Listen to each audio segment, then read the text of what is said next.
चल रहा था, कौन लोग थे जो धरना दे रहे थे, क्यों दे रहे थे, और सर वो गेट जो बाधित किया गया था, बंद कराया गया था, क्या इन प्रदर्शनकारियों के द्वारा ही किया गया था? और बताया जा रहा है सर यहाँ पे जिला अधिकारी का भी ऑफिस है और जो पीछे कचहरी है उसमें कई जजों के कोर्ट ऑफिस है, तो क्या कुछ कार्रवाई की गई है? देखिए, 15 मई को थाना टीपी नगर से एक महिला चली गई थी, जिनके बारे में उनके परिजनों द्वारा 16 मई को गुमशुदगी दर्ज कराई गई थी। 17 मई को उनका शव थाना रोहटा के ग्राम से, जहां की वो रहने वाली थी, वहां से बरामद हुआ था। तत्काल शव की शिनाख्त की गई थी। सीसीटीवी के ट्रेल के आधार पर जिस भी व्यक्ति के साथ वो जाते हुए दिखाई पड़ी थी, उसको गिरफ्तार किया गया था। प्रकरण में यह संज्ञान में आया था कि इनकी पूर्व से जान पहचान थी एवं आपसी विवाद को लेकर इस लड़के ने उनकी हत्या कर दी थी। इस लड़के का भाई और खेत का मालिक, जिन्होंने साक्ष्य मिटाने में इस लड़के का मदद किया था, उनको भी पुलिस ने अपनी तरफ से ही मुकदमे में नामजद किया था। इस मुकदमे की विवेचना क्षेत्राधिकारी ब्रह्मपुरी के द्वारा की जा रही थी। इनके द्वारा लगातार जो भी पीड़ित पक्ष है उनसे बात की जा रही थी।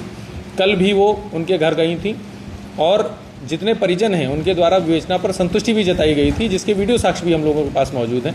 परंतु कुछ आपराधिक तत्वों के द्वारा, जिसमें कि एक व्यक्ति दिग्विजय सिंह भाटी, जो कि भारतीय किसान यूनियन BR अम्बेडकर गुट कोई अपने आप को उसका राष्ट्रीय अध्यक्ष बताते हैं, जो कि अमरोहा से, जिन पर 9 मुकदमे हैं, जिसमें मैं आपको बताना चाहूँगा कि SC/ST एक्ट का केस भी उनके ऊपर लगा हुआ है और वो अमरोहा से जिला बदर हैं।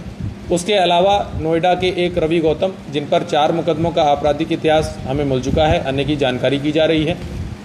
एक अन्य व्यक्ति जिस पर राष्ट्रीय सुरक्षा कानून के तहत भी कार्रवाई की जा चुकी है। ऐसे व्यक्तियों के द्वारा भोले भाले लड़कों को, जिसमें कई नाबालिग लड़के भी शामिल थी, जिनसे हमने जब बात की तो उन्हें प्रकरण का ABCD कुछ भी नहीं पता था कि क्यों हमें यहाँ पर बुलाया गया है। उनको भड़काकर पहले सभी लोग शांतिपूर्वक कमिश्नरी पार्क में बैठे हुए थे। सभी अधिकारियों द्वारा उनसे वार्ता की जा रही थी। उनसे ये भी कहा गया था कि जिसको भी ज्ञापन देना है या जो भी विवेचनात्मक बिंदु आप चाहते हैं वो हमें लिख के दे दीजिए।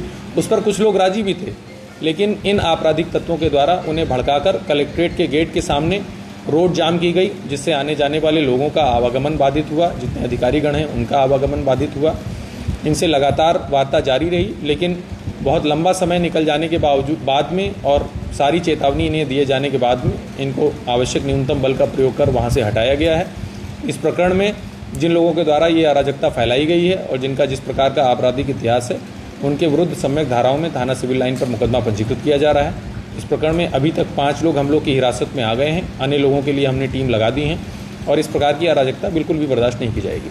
सर, आए दिन यहाँ पर इस तरह के धरने प्रदर्शन और गेट रोकना होता है, तो क्या कोई मैसेज देना चाहेंगे कि बिना मतलब में लोगों को भड़काया ना जाए? देखिए, मेरा सिर्फ इतना कहना है कि यदि किसी को कोई समस्या है, हम लोग लगातार जन सुनवाई में बैठते हैं और सारे साक्ष्य जो भी चीज़ें हैं, यदि किसी सरकारी कार्मिक की गलती सामने आती है तो उस पर भी मुकदमे पंजीकृत किए जाते हैं। लेकिन ये बात आपकी सही है कि थोड़ा सा इधर बीच कई लोगों के द्वारा इस प्रकार के कुत्सित प्रयास किए गए हैं। रोड जाम करने के मामलों में 4 मुकदमे अभी तक लिखे जा चुके हैं, ये 5वां मुकदमा लिखा जा रहा है। अनावश्यक लोगों को भड़काकर जो अराजक तत्व इस प्रकार की अराजकता फैलाने का प्रयास करेंगे, उनके खिलाफ निश्चित रूप से सख्त कार्रवाई की जाएगी। भोली भाली जनता और जो पीड़ित पक्ष है, हम लोग लगातार C प्लान एप्लीकेशन के माध्यम से जनता से वार्ता करते हैं। उनके द्वारा हमेशा ये बताया जाता है कि जिसके घर में कोई कैजुअलिटी हो जाती है या कुछ हो जाता है, वो लोग इतना उसमें नहीं इन्वॉल्व होते हैं, लेकिन अन्य लोगों के द्वारा अराजकता फैलाने के लिए उनका प्रयोग किया जाता है। इस प्रकरण में भी घर वालों पर हम कोई कार्रवाई नहीं कर रहे हैं।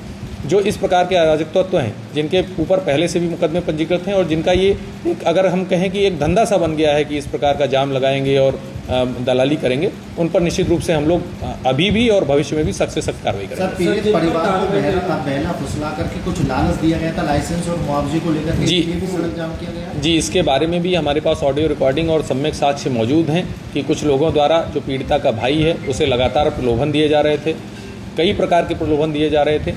यह भी सामने आया है कि पूर्व में भी इनके द्वारा प्रलोभन देकर कई लोगों से ऐसे कुत्सित कृत्य कराए गए थे। उसके संबंध में भी साक्ष्य का संकलन किया जा रहा है। धन्यवाद।